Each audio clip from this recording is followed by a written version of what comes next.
근데 이 백악관 청원회까지 뭐 이 선거 조작됐다고 이게 청원이 백악관이 미국에 있는 거 아닙니까? 왜 남의 나라에다가 청원 올려요? 뉴스를 보고 깜짝 놀랐는데 설마 청와대 청원이겠지 생각을 했거든요. 네. 그런데 확인해 보니까 백악관 청원이 맞습니다. 그래요. 이번 선거가 조작됐다고 이게 누가 올린 거예요, 그래? 미국 백악관에 이 청원을 올렸는데 이 백악관 청원 사이트가 We the People에 이제 단언을 했습니다.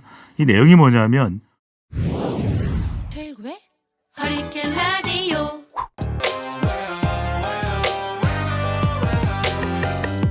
가벼운 뉴스는 가라. 무게 있는 뉴스만 골라서 서빙해드립니다. 무거운 녀석들! 무게 있는 뉴스 전해줄 무거운 녀석 두 분 나왔습니다. 뚱커벨 인사이트 K 배종찬 소장 어서 오세요. 네. 뚱블리 시사 전문 정상 기자 어서 오세요. 네, 안녕하십니까. 예.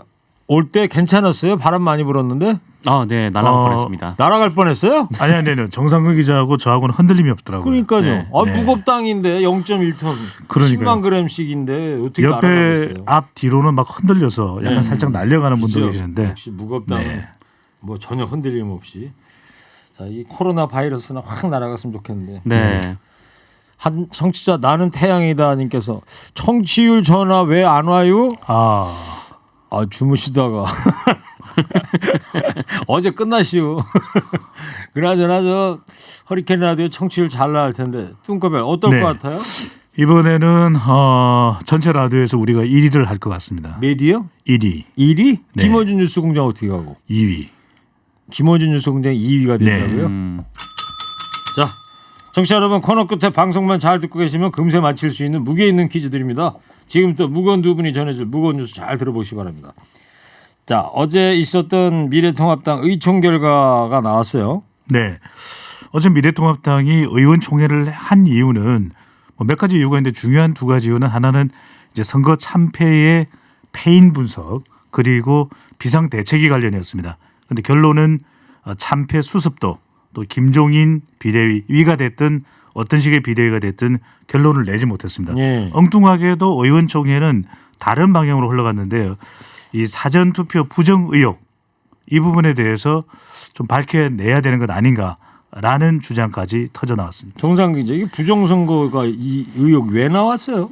네, 뭐 보수 유튜브라는 곳에서 먼저 제기를 계속 하고 있는 걸로 좀 알려져 있는데 이거를 지금 공식적으로 당의 일부 인사들이 똑같은 얘기를 하고 있습니다. 일단 이 민경우 의원이 그 제기를 한 것으로 알려졌는데요. 어제 의총에서요. 이 자신이 지역구로 나왔던 그 인천 연수을 같은 경우에는 이 민주당, 뭐 통합당, 그 정의당 후보의 사전투표 개표 결과가 이 관내 그리고 관외 득표가 비율이 같다. 어떻게 이런 우연이 있을 수 있느냐, 뭐 이런 얘기였습니다. 그리고 같은 당의 이제 박성중 의원도 뭐 의혹이 굉장히 많다라면서 만약 그게 사실로 진실로 밝혀진다면 이 부정선거가 되는 것이다 이렇게 주장하기도 했고 또 세월호 유가족을 겨냥한 막말로 논란을 빚었던 이 통합당의 차명진 전 후보도 이 자신의 페이스북을 통해서 이 최소 12곳에서 사전선거 결과가 이상하다 이렇게 주장을 했습니다. 근거가 있어요? 12곳 뭐 얘기까지 나오는 거군요. 그러니까 뭐 우연치곤 너무 이제 우연히 뭐 강한 거 아니냐 뭐 이런 얘기인데 어쨌든 당의 대변인은 이 공식적으로는 당의 입장과 관련이 없다라고 선을 그었습니다. 네.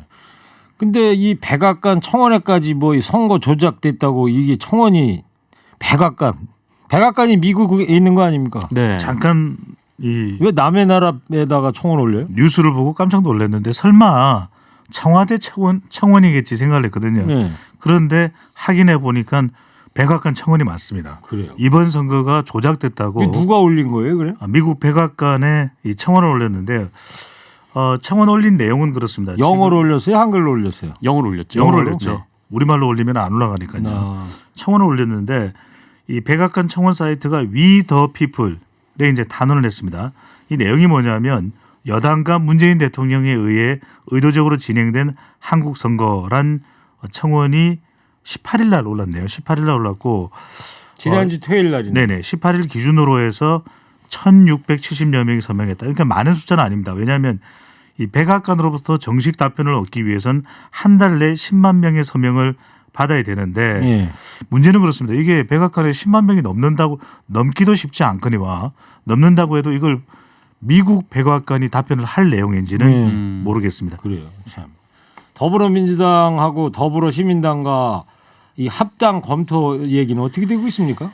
네, 뭐 원래 그러기로 한 건데 이 얘기가 왜 또 나왔냐면은 지금 미래통합당에서 미래한국당을 그 별도의 이제 교섭단체로 두겠다 뭐 이런 얘기가 나오고 있기 때문에 예. 그렇거든요. 그러니까 이 국회 같은 경우에는 이 교섭단체 중심으로 이 국회 운영에 대한 협상을 하고 또 이제 공수처 추천권 같은 경우에도 교섭단체들끼리 얘기가 이루어지기 때문에 그러니까 미래통합당이 미래한국당을 따로 둬서 좀 더 유리한 이제 협상을 하겠다 뭐 이런 얘기였던 거죠. 근데 네. 이에 대해서 이제 그 더불어민주당 같은 경우에는 뭐 우리는 그런 꼼수를 부리지 않는다라고 얘기를 하면서 이 더불어시민당과 약속대로 이제 합당을 하겠다. 좀 이런 합당을 좀 추진하겠다. 이렇게 얘기가 나온 겁니다. 아 그래요? 네네. 전망은 어때요? 뭐 하지만 이제 미래통합당이 미래한국당을 실제로 교섭단체로 놔두면은 이게 뭐 민주당에서도 뭐 입장을 좀 달리할 수밖에 좀 없는 상황인데 그래서 민주당에서 사실 그 미래한국당 같은 교섭단체를 한 3-4개 더 만들 수가 있거든요. 의석수가 워낙 큰 차이가 나다 보니까 네. 일당을 유지하면서도요. 그래서 일단 뭐 미래통합당이 이 논의에 좀 키를 쥐고 있는 상황이고 미래통합당이 뭐 그 계속 이제 미래한국당을 별도로 교섭단체를 두지 않으면 이 더불어민주당도 뭐 굳이 뭐 교섭단체를 두지 않을 것 같습니다. 근데 조금 이제 상황 자체는 다른 것이 더불어시민당은 사실상 이 더불어민주당과 뭐 연대돼 있는 셈이고 여당이잖아요. 네. 여당이 또 하나의 교섭단체를 둔다는 것은 사실 이 쉽지가 않은 내용이고 또 뭐 그렇다고 해서 역할도 딱히 마땅치도 않습니다. 그러니까 이렇게 되면 합당할 가능성이 높은데 미래통합당이 미래한국당을 교섭단체로 둘 가능성은 있는 거죠. 왜? 2개의 교섭단체를 만들어서 또 여당을 견제할 수 있거든요. 그런 면에서는 교섭단체를 두는 이유는 이 더불어민주당, 미래한국당 조금 온도차고 있다고 봐야 될 것 같아요. 네. 지금 문자로요. 청취자분들께서 아까 백악관에 선거 조작 의혹 관련 청원 올라갔다 그랬대요. 네. 크크하고 예. 아주 많은 문자들을 네. 말이 되냐 이런 네. 문자 많이 보내주고 있습니다. 자 그리고 여권 지도부가 청와대에서 문재인 대통령하고 비공개 만찬을 했다면서요? 네, 지난 17일에 이 청와대에서 이 더불어민주당 이해찬 대표 그리고 이낙연 코로나19 국난극복 대책위원장 그리고 이인영 원내대표가 문재인 대통령과 비공개 만찬을 가진 것으로 알려졌습니다. 네. 뭐 당일에 네, 총선도 연락을 받고, 끝나고 그랬으니까. 네, 간 것으로 알려져 있고 이 만찬은 한 2시간 정도 이어졌고 이 선거 과정에서의 여러 뒷얘기를 좀 편안하게 나누는 자리였다. 이런 얘기가 나왔습니다. 네. 무겁당한테는 뭐 이런 연락 안 오죠? 네, 청와대 맛있을 텐데. 네, 그죠. 그 저녁이 괜찮았을 것 같은데 그죠? 네, 재난지원금 얘기도 좀 해보자고요. 총선 국면에서는 여야 할 것 없이 전 국민한테 똑같이 1인당 얼마씩 다 주자. 네. 이렇게 지금 됐던 건데 총선 딱 끝나고 나니까 달라지고 있어요 지금. 그러니까 정부는 달라진 게 없습니다. 네. 정부는 정세균 국무총리도 소득 하위 70%만 지급하기로 했던 기존의 안을 유지하겠다. 그래서 이대로 준비를 할 것이고 국회에서 추경 예산 통과를 요청을 했는데요. 정부는 변한 것이 없습니다. 그래서 정부는 선거 전과 마찬가지로 소득 하위 70%에만 지급하겠다는 입장을 고수하고 있습니다. 네.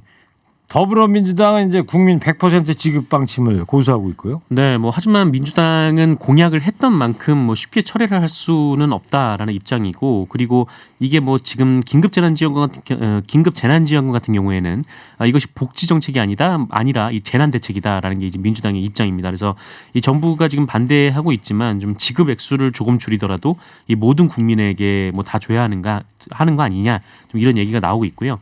이 반면에 이석현 의원 같은 경우에는 뭐 굳이 100%에 매달릴 이유는 없다 이렇게 반대 입장을 얘기하기도 했습니다. 네.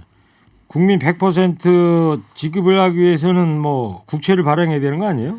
네, 뭐 근데 국채를 발행을 하더라도 그 우리나라가 그 OECD 평균적으로 봤을 때 이 GDP 대비 부채 비율이 좀 낮은 편에 속해 있거든요. 그렇죠. 그래서 국채를 더 발행해도 뭐 재정 건전성에는 뭐 큰 문제가 없다 이런 분석도 우리가 있습니다. 지금 GDP 대비 40%라는 거 아닙니까? 40%가 조금 안 됩니다. 네. 일본 같은 경우가 200% 200%, 미국이 100%라고 네, 네. 맞죠? 제가 알고 있는 게. 네, 맞습니다. 네. 그래서 여기서 뭐 국채를 더 발행하더라도 전 국민에게 이런 그 민주당 안대로 100% 주기 위해서 국채를 더 발행해도 이 40% 언저리거든요. 그래서 네. 아직 뭐 여유가 있다라는 지적도 있습니다. 그래요. 국채가 중요한 거죠? 국채 중요합니다. 예. 밑줄 줘야 됩니까? 네, 별은요? 별도 10개. 10개? 네. 예. 국채가 중요하다. 예. 미래통합당 근데 말을 바꿨어요. 네, 선거 전에는 황교안 전 대표는 1인당 50만 원을 지급하겠다. 그렇다면 4인 가족의 경우에는 200만 원이거든요. 예. 오히려 민주당보다도 더 전향적인 그랬죠. 더 폭을 넓힌 긴급재난지원금안을 꺼내놨었는데 선거 이후에는 김재원 의원은 안 된다. 선거 전과 후는 상황이 다르다. 그리고 특히 이제 이것을 지급하기 위해서 국채 발행하는 것에 대해서는 아주 거부감을 나타냈는데 그래서 앞서 우리가 국채 무겁게 말씀드렸는데 중요하기도 하고 미래통합당은 선거 전과 후 말을 바꿨습니다. 예.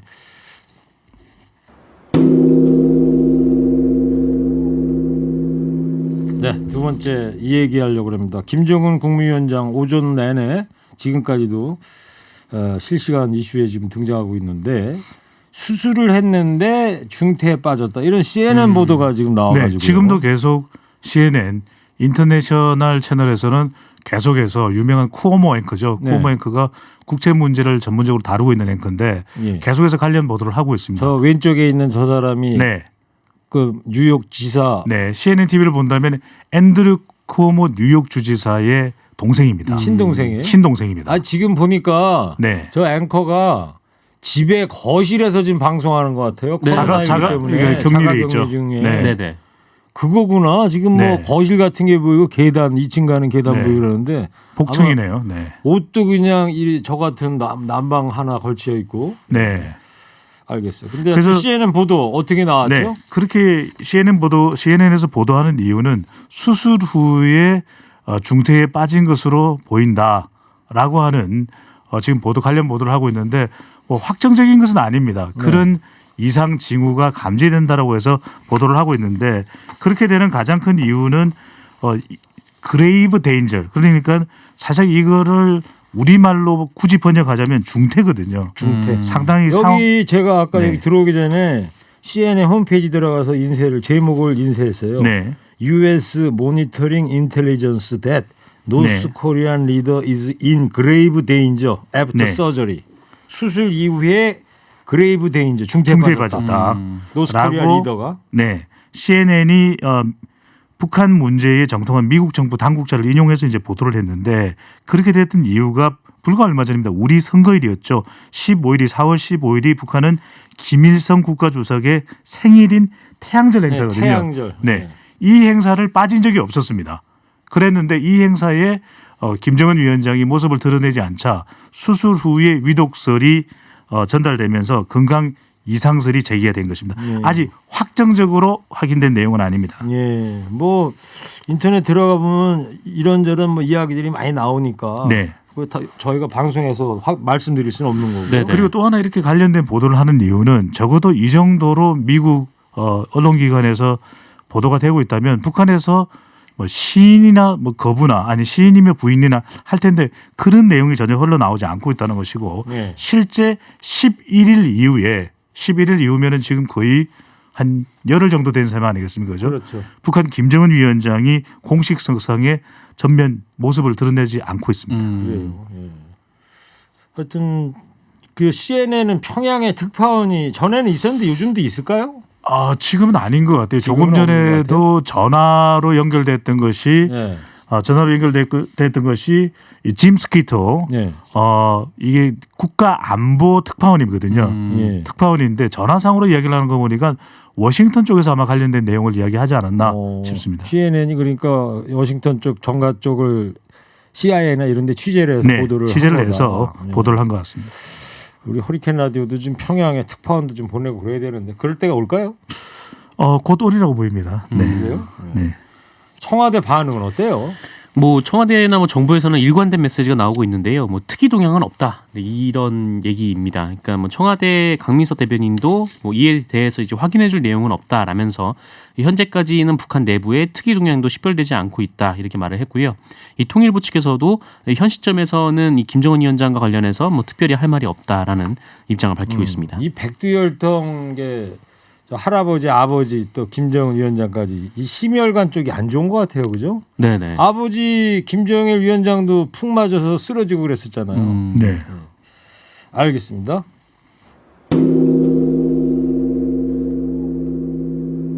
네, 저는 허리케인 라디오 앵커 DJ 최일구고요. 인사이트 K 배종찬 소장, 시사전문 정상근 기자와 함께하고 있습니다. 끝으로 종편 얘기해 보려고 합니다. 어제 TV조선하고 채널 A가 재승인을 받긴 받았습니다. 네, 그렇습니다. 뭐 방송의 공공성 문제가 지적이 됐던 이 TV조선 그리고 채널 A가 어제 사업 재승인을 받았는데요. 각각 TV조선은 3년 그리고 채널 A는 4년 동안 방송 사업을 계속할 수 있도록 했습니다.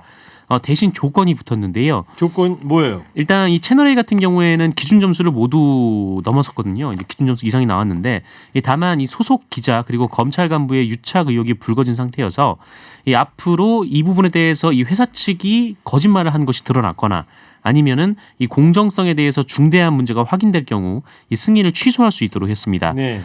그리고 TV조선 같은 경우에는 이 공정성 실현 부분에서 이 기준 점수의 절반을 넘기지 못했거든요. 그러니까 낙제를 한 건데 네. 이 TV조선에 대해서는 다음번에도 이 또다시 점수가 미달이 되면 재승인을 거부하겠다 이렇게 이제 재승인 조건을 달았습니다. 시민단체들 반발이 크다면서요? 반발이 큽니다. 네. 채널 A와 TV조선 종합 편성 채널 두 곳에 대해서 기존과는 다르게 강도 높은 조건을 달기는 했죠. 하지만 조건부 재승인을 결정한 것에 대해 언론 시민단체에서는 왜곡, 편파, 막말 논란이 그치지 않는 종편에 면죄부를 줬다. 이렇게 네. 강도 높은 비판을 했는데 그런 이유가 예전보다 고강도 조건에도 불구하고 이게 요식행위 아니냐. 결과적으로는 이 재승인 취소를 할 만한 중대 사유가 있다고 이야기했는데 구체적인 설명이 없었다. 그리고 수사 재판 과정은 시간 끌기 아니냐. 그렇다면 결과적으로는 방송통신심의위원회가 칼을 빼든다고는 했지만 눈치 보기에 그친 것 아니냐. 맹 비난을 쏟아부었습니다. 알겠어요. 자, 세 가지 이야기 말씀드렸는데 마지막으로 제가 요거 인쇄해 갖고 왔는데 네. 이제 코로나19로 이제 아르헨티나의 항구 도시래요. 마르델 플라타라는 데인데 여기 사람들이 이제 격리되고 밖을 안 돌아다니니까 네네. 이 앞바다에 바다 사자들이 많이 사나 보죠. 바다 사자. 네. 네. 아 영어로 씨라이언이에요. 씨라이언이죠. 네. 그래서 바다 사자 그러는 네네. 거예요. 하여튼 여기 이제 아스팔트까지 올라 사진 보이죠. 네네. 참나. 정상 기자가 이야기했지 않습니까? 베네치아 물이 그렇게 맑아지면서 네. 돌고래가 돌아왔다는 네, 거예요. 예. 네. 가봤어요 베네치아? 아니 가보지 못했습니다. 알겠습니다. 네. 자, 이제 방송만 잘 듣고 계셨으면 금세 맞힐 수 있는 무게 있는 퀴즈 드릴게요. 민주당은 긴급재난지원금을 전 국민에게 지급하기 위해 이것 발행도 불사하겠다는 방침입니다. 중앙정부가 자금 조달이나 정책 집행을 위해서 발행하는 채무증서인 이게 뭘까요? 뚱커벨 힌트 주세요. 정상 기자. 네. 우리 신문에서도 이 용어를 볼 때 좀 설명이 어렵잖아요. 네, 그렇죠. 이거 좀 두 글자인데 설명 쉽게 해줄 수 있어요? 예전에 이거 보상운동이 왜 있었죠. 떠넘기기 왜 떠넘기지 말고. 일제 강점기 때 네네. 일제 강점기 때 보상운동이 있었습니다. 뭐 그때는 근데 보상운동? 국채였잖아요. 지금은 다른가요? 자, 정답 보내주십시오. 50원 유료 문자 샵 연고일 TBS 앱 열려 있습니다. 두 분 상품 소개해 주세요. 지금까지 오늘 무게에 있는 뉴스들 무거운 녀석들이 전해드렸습니다. 인사이트 K 배종찬 소장 정상근 기자였습니다. 두 분 감사합니다. 무거운 녀석들! 일부 행기의 이야기를 더 듣고 싶다면